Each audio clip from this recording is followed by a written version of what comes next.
आप सभी विद्यार्थी जितने भी हमारे इस YouTube चैनल से जुड़े हुए हैं सभी को दिल से धन्यवाद।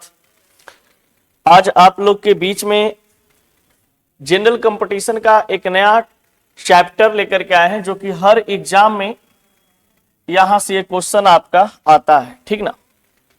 तो जरा सा समझने का प्रयास करिएगा, ध्यान से इसको सुनिएगा, समझिएगा ये क्या है क्या नहीं। चैप्टर का नाम है धातु खनिज अयस्क। ये बहुत इंपॉर्टेंट चैप्टर है। जितना भी आप कॉम्पिटिटिव एग्जाम का तैयारी कर रहे हो, जिस फील्ड का आप कॉम्पिटिटिव एग्जाम का तैयारी कर रहे हो, उसमें ये चैप्टर आपको बहुत ही कारगर साबित होगा। अगर आप एग्जाम दिए होंगे तो आपको पता होगा कि इस चैप्टर से बहुत सारे क्वेश्चन आपका आते हैं, ठीक ना।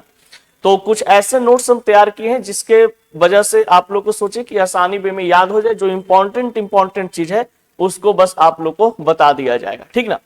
तो देखिए चैप्टर का नाम है बाबू आपके पास कि धातु खनिज अयस्क गुणधर्म व उपयोग, ठीक ना।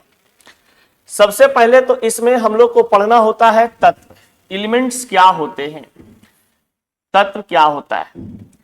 तो तत्व के बारे में अगर हम बात करते हैं तो कहा जाता है कि ये जो तत्व हमारे पास है, ये कहा जाता है कि तत्व का मुख्य स्रोत जो है ये भूप्रपटी होते हैं। अगर कोई आपसे पूछता है कि तत्व की अगर हम बात करते हैं, तत्व हमें कहां से प्राप्त होती है, तो तत्व हमें भूप्रपटी से प्राप्त होता है, यानी पृथ्वी के क्रस्ट से, समझ गए, यानी पृथ्वी के अंदरूनी भाग से प्राप्त होते हैं।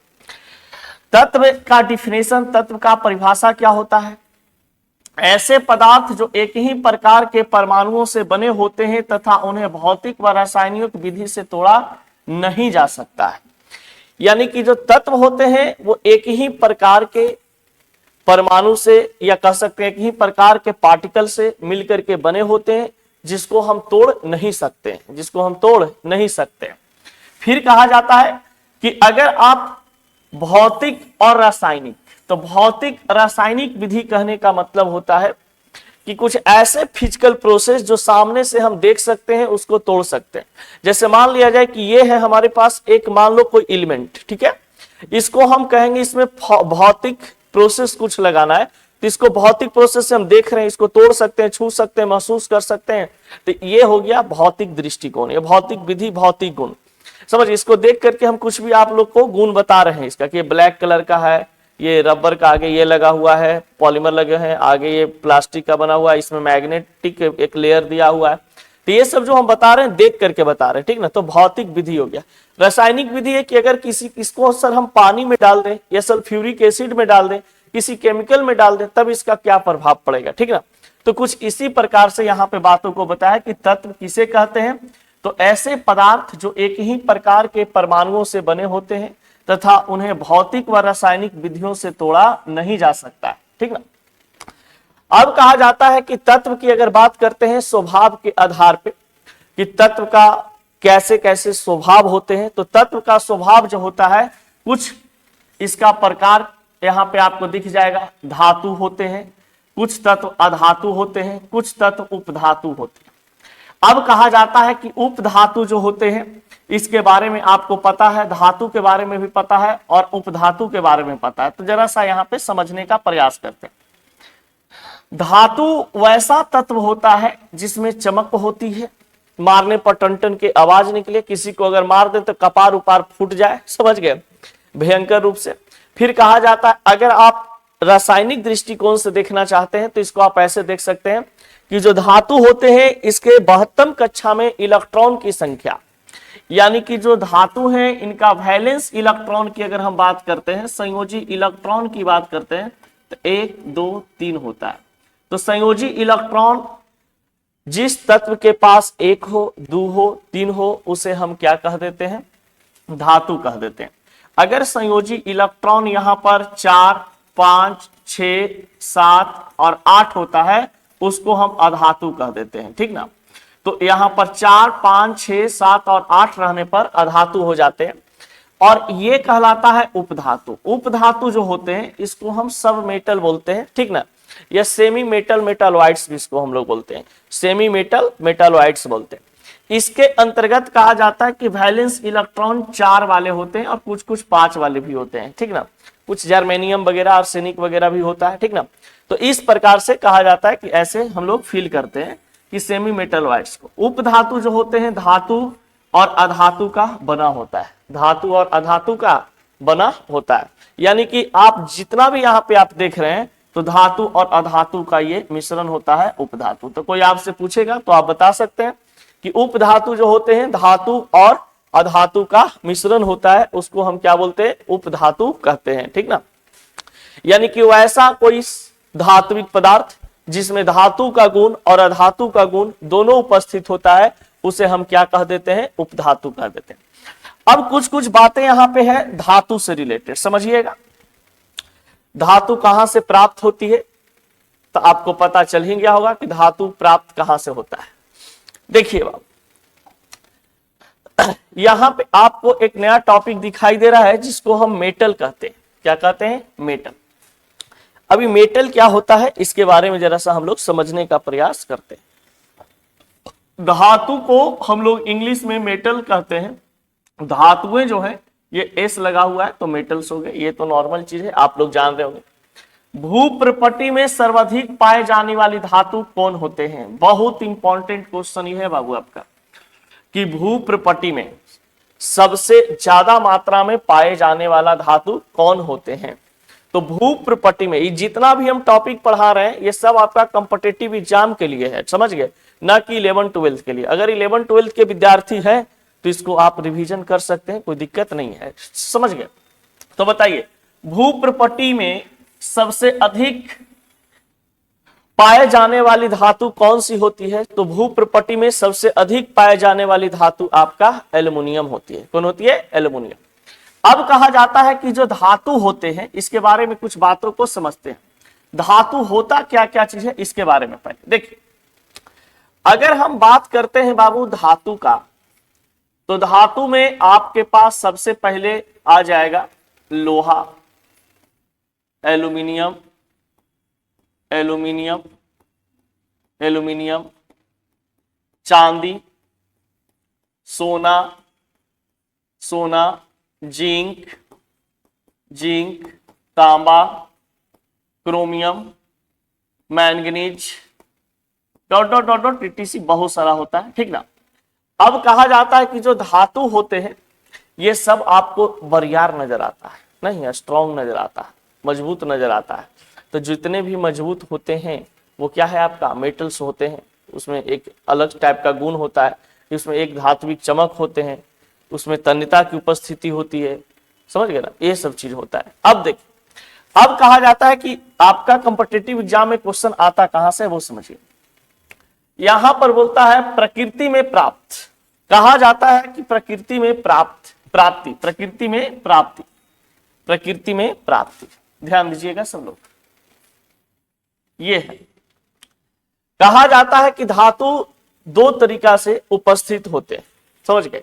एक जो धातु का प्रकृति है उसको हम लोग मुक्त अवस्था बोलते हैं। वैसा भी कुछ कुछ धातु है जो मुक्त अवस्था में पाए जाते हैं, यानी कि फ्री स्टेट में पाया जाता है। कुछ ऐसे भी धातु हमारे पास हैं जो कंबाइंड स्टेट में पाए जाते हैं, संयुक्त अवस्था में पाया जाता है। तो कंबाइंड स्टेट में पाया जाता है और मुक्त अवस्था। तो पहले मुक्त अवस्था क्या होता है वो समझेंगे। मुक्त अवस्था कहने का मतलब है कि वैसा धातु, वैसा धातु, वैसा धातु जो अभिक्रिया में, जो अभिक्रिया में भाग नहीं लेता है, नहीं लेता है, यानी अभिक्रिया नहीं करता है, अभिक्रिया नहीं करता है। तो वैसा कोई धात्विक पदार्थ जो अभिक्रिया नहीं करता है, ऑक्सीजन से न अभिक्रिया करे, न हवा से, न जल से, न पानी से, किसी चीज से अभिक्रिया न करे, तो उसको हम लोग कह देते हैं मुक्त अवस्था। मुक्त अवस्था में कहा जाता है कि बहुत कम ऐसे तत्व होते हैं, बहुत कम ऐसे धात्विक तत्व होते हैं जो मुक्त अवस्था में पाए जाते हैं। बहुत कम ऐसे धात्विक तत्व होते हैं जो मुक्त अवस्था में पाए जाते हैं। मुक्त अवस्था में रहने वाला धातु का नाम है बाबू आपके पास गोल्ड, प्लेटिनम। ये गोल्ड और प्लेटिनम। देखिए, सोना का जेवर या प्लेटिनम का जो जेवर बनाए जाते हैं ये इसलिए बनाया जाता है क्योंकि ये रिएक्टिव नहीं होता है, इसका ऑक्सीडेशन नंबर क्या होते हैं, 0 होता है। अब इसका ऑक्सीडेशन नंबर जब 0 होगा, ऑक्सीकरण संख्या 0 होगा, इसके पास न कोई चार्ज अवेलेबल होगा, तो ये किसी न किसी से रिएक्शन नहीं करेगा।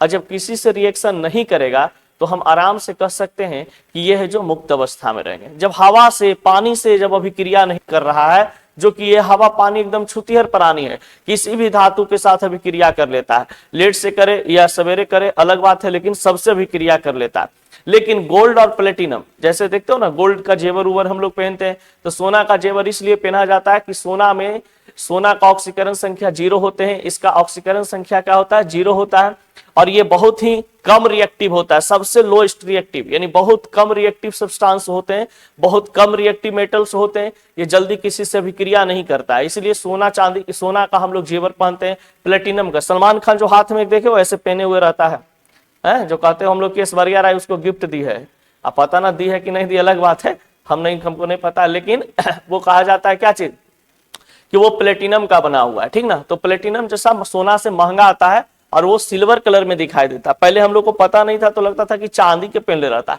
उतना बड़ा हीरो है, उतना पैसा वाला हीरो है, चांदी के पहनता है ना। और जो गरीब आदमी है जुट्टो मुठो का, वो सब देखिए कि चांदी का पहनता, सोना का पहनता है। तो ये सब चीज देखने को मिलता है, ठीक ना। ये होता है मुक्त अवस्था में रहने वाला जो धात्विक तत्व होते हैं, वो होता है आपका गोल्ड और प्लेटिनम। तो आपसे क्वेश्चन ऐसे पूछेगा कि वह कौन सा ऐसा धात्विक तत्व है जो मुक्त अवस्था में पाए जाते हैं, तो वह कौन सी ऐसी धात्विक तत्व है जो मुक्त अवस्था में पाए जाते हैं, तो सोना और प्लेटिनम, ठीक ना। सोना और प्लेटिनम जो है ये ना हवा से रिएक्शन करता है ना पानी से रिएक्शन करता है, इसको आप जहां रखिएगा, जैसे रखिएगा वैसे ही ये सब दिन पड़ा रहेगा, ठीक ना। इसमें जंग लगने का आशंका क्या, मतलब जंग लगवे नहीं करता है, ठीक ना।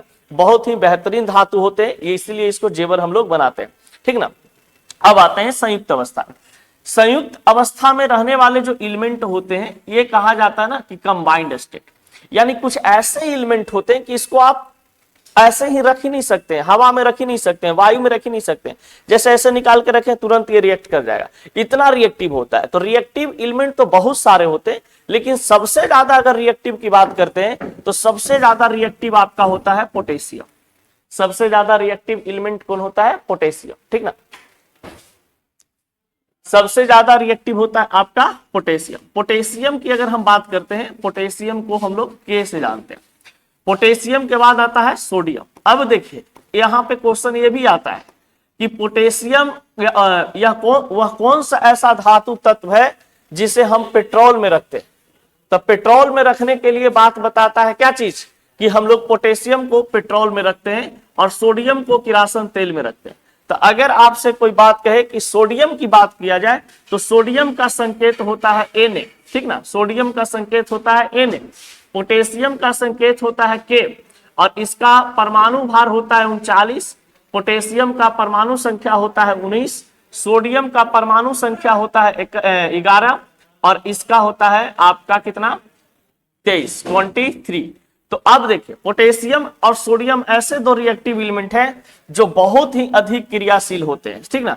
तो पोटेशियम सोडियम इतना ज्यादा रिएक्टिव है कि इसको हम क्या सूची में रखते हैं, पेट्रोल में रखते हैं, या तो फिर कह सकते हैं कि इसको हम सोडियम को किरासन तेल में रखते हैं, ठीक ना। तो जो अभी पढ़े हैं इसके बारे में जरा समझ लेते हैं। सबसे पहली बात कहता है कि एलिमेंट, जो चीज हम लोग पढ़े हैं उसको एक बार रिकॉल कर लेते हैं, जिससे क्या होगा कि पूरा की पूरा बात हम लोग को दिमाग में चला आएगा, ठीक ना।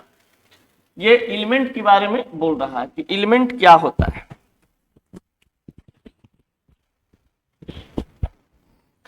सबसे पहली बात बोलता है बाबू एलिमेंट।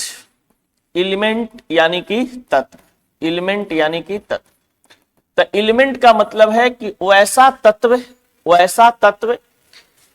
जो एक ही प्रकार के पार्टिकल से बने हुए हैं। जैसे मान लिया जाए कि यहाँ पे आपके पास सोडियम एक प्रकार का एलिमेंट है, ये एक प्रकार का क्या चीज है, सोडियम एलिमेंट है।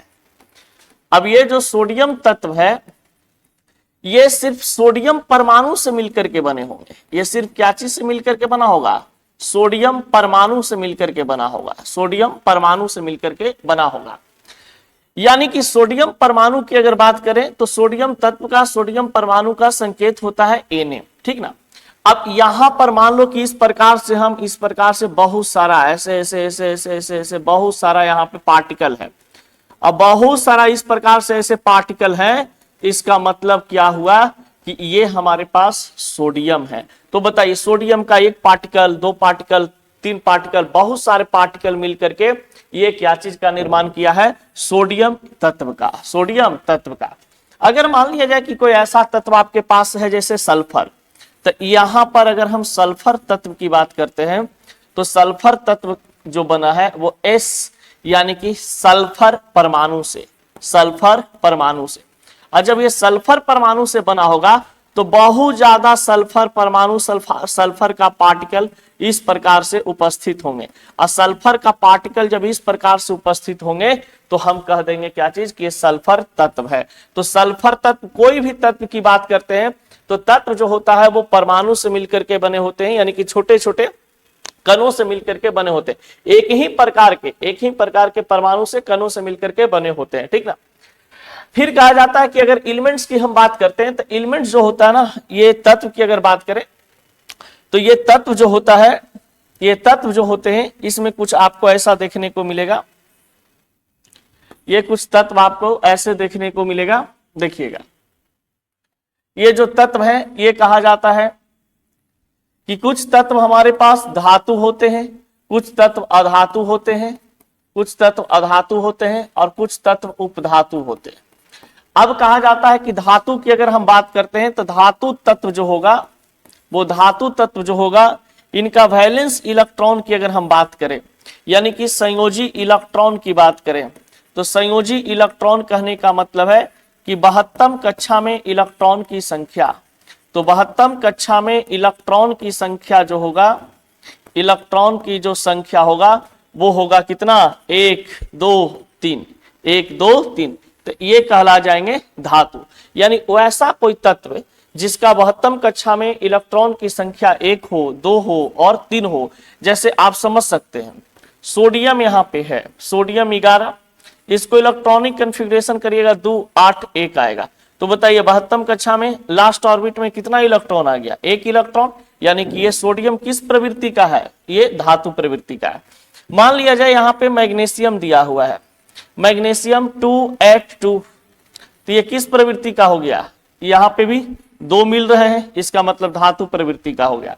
अगर यहाँ पे आपको दिखाई दे रहा है एल्युमिनियम, तो एल्युमिनियम में 2H3 होता है 3, तो बताइए एल्युमिनियम किस प्रवृत्ति का इंसान तत्व नजर आ रहा है, तो ये धातु प्रवृत्ति का। उसी प्रकार से यहाँ पे आपको देखने को मिलेंगे अधातु में, ठीक ना। देखिए अब बात हम लोग करते हैं अधातु से रिलेटेड। जब अधातु की बात करते हैं तो अधातु एक ऐसा तत्व होता है जिनका संयोजी इलेक्ट्रॉन या तो फिर हम बोल सकते हैं कि 72 कक्षा में इलेक्ट्रॉन की संख्या, 72 कक्षा में इलेक्ट्रॉन की संख्या, तो 72 कक्षा में इलेक्ट्रॉन की संख्या हो जाएगा 4 5 6 और 7 और 8। तो अगर कोई ऐसा तत्व है जिसका 72 कक्षा में इलेक्ट्रॉन की संख्या 4 आ रहे हैं, 5 आ रहे हैं, 6 आ रहा है, 7 आ रहा है, 8 आ रहा है, उस तत्व को हम बोलेंगे अधातु तत्व। कौन सा तत्व, अधातु तत्व। अधातु तत्व में आपके पास आ जाएगा क्या चीज, काशी गए शंकर पार्वती, काशी गए शंकर पार्वती। इसमें आ जाएगा आपका न्यूजीलैंड, पाकिस्तान, ऑस्ट्रेलिया, सब भिखारी, सब भिखारी। इसमें आ जाएगा आपके पास ओ सनम सीक्रेट टीपो, टीपो टीपो। साथ में आ जाएगा फैशन करेगा बर्बाद, यहां पर बर्बाद, यहां पर। फिर यहां पे आ जाएंगे आपका helium, neon, organ, krypton, xenon, radon, etc, बहुत सारा।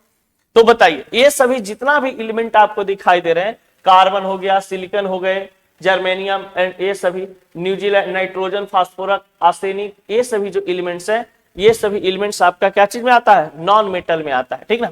ये सभी आपका नॉन मेटल में आ जाते हैं। यानी जब नाइट्रोजन की बात करेगा, फास्फोरस की बात करेगा, सल्फर की बात करेगा, ऑक्सीजन की बात करेगा, फ्लोरीन की बात करेगा, क्लोरीन की बात करेगा, तो सबसे ज्यादा कहा जाता है कि हमारे पास क्या होते हैं, मेटल्स, नॉन मेटल्स की उपस्थिति होता है, मेटल्स की उपस्थिति होते हैं, और मेटलॉइड्स बहुत कम होते हैं, ठीक ना।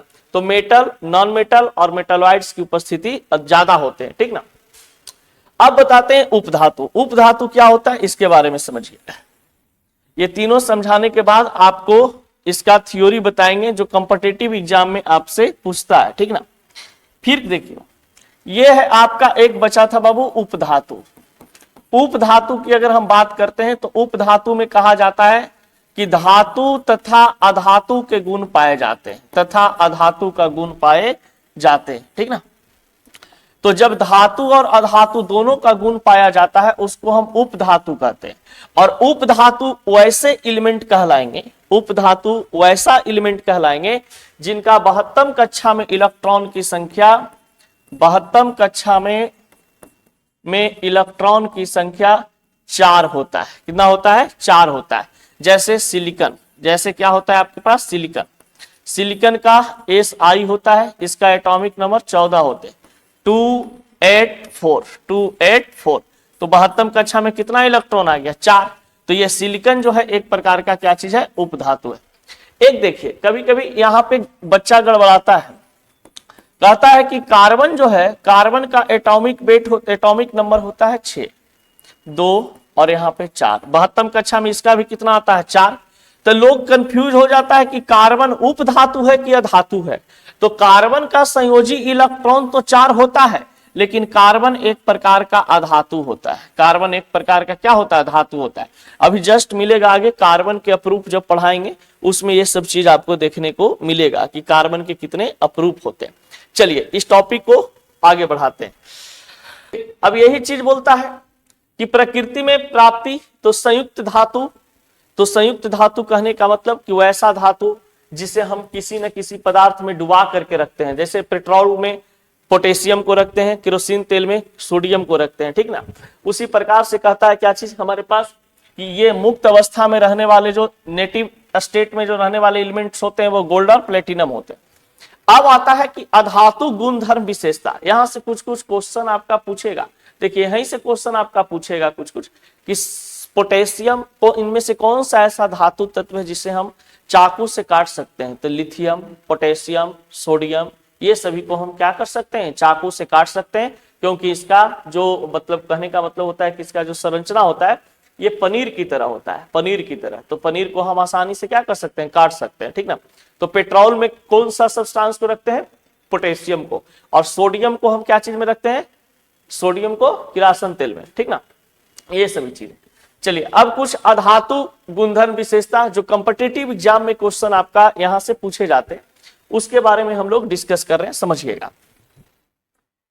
ये बता रहा है अधातु की गुणधर्म विशेषताएं।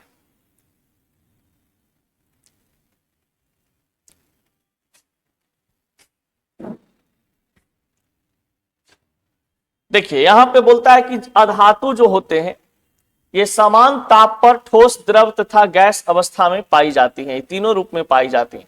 जो अधातु होता है वो ठोस में भी पाया जाता है, द्रव में भी पाया जाता है, गैस में भी पाया जाता है। जैसे आपको पता है कि ये आपके पास जब हम ठोस की बात करते हैं तो सॉलिड स्टेट में, यानी कि एक वो होता है जिसका आकार आयतन निश्चित होता है, द्रव में रहता है, या फिर गैस में होते हैं, ठीक है। तो अब देखिए आगे, अधातुओं में समांतर धातु के समान धात्विक चमक नहीं होती। जिस प्रकार से धातु में धात्विक चमक होती है, धातु में धात्विक चमक होती है, उस प्रकार से अधातु में धात्विक चमक नहीं होती है। लेकिन इसमें एक एलिमेंट होता है, आयोडीन एक अधातु एलिमेंट है, अधातु तत्व है जो अपने आप में चमक रखता है, ठीक ना। तो आपसे क्वेश्चन पूछ सकता है कि वह कौन सा ऐसा अधातु है जिसमें धातु की तरह चमक होती है? तो धातु की तरह चमक रखने वाला आयोडीन होता है। कौन होता है? आयोडीन होता है, ठीक ना। ये याद कर लेना, इंपॉर्टेंट पॉइंट है ये। देखिए यहाँ पे लिखा हुआ है आयोडीन है जिसमें चमक होती है या अपवाद में होता है। ये है बंदा आयोडीन एक प्रकार का खुद क्या चीज? आपका अधातु, लेकिन ये चमकता है किसके जैसा? धातु जैसा। तो आयोडीन जो है ये अधातु होते हैं और ये धातु जैसा चमक रखता है, इसलिए इसको अधातु का अपवाद हम लोग मानते हैं चमक में, ठीक ना। फिर कहता है कि अधातुओं में आघातवर्धता का गुण नहीं पाया जाता है, लेकिन धातु में आघातवर्धता का गुण पाया जाता है। आघातवर्धता का मतलब कि आप जब उसको हथौड़ी से आप पीटते हैं तो वो फैल जाता है, लेकिन अगर धातु को अगर आप हथौड़ी से पीटेंगे तो चदरा बन जाएगा, फैल जाएगा। लेकिन अगर मान लिया जाए कि आपके पास अधातु है तो अधातु फैलता नहीं है, वो चूर चूर हो जाता है। हथौड़ी से पीटने के बाद क्या हो जाता है? चूर चूर हो जाता है। अधातुओं में तन्यता का गुण नहीं पाया जाता है, लेकिन धातु में तन्यता का गुण पाया जाता है। जैसे एग्जाम्पल में आप समझ सकते हैं कि सोना जो है, सोना में सबसे ज्यादा तन्यता गुण पाए जाते हैं। 1 ग्राम सोना से आप 2 किलोमीटर लंबा तक तार बना सकते हैं। 2 किलोमीटर लंबा तक तार आप बना सकते हैं। ये बहुत क्या होता है? लंबा दूरी तक फैलते हैं।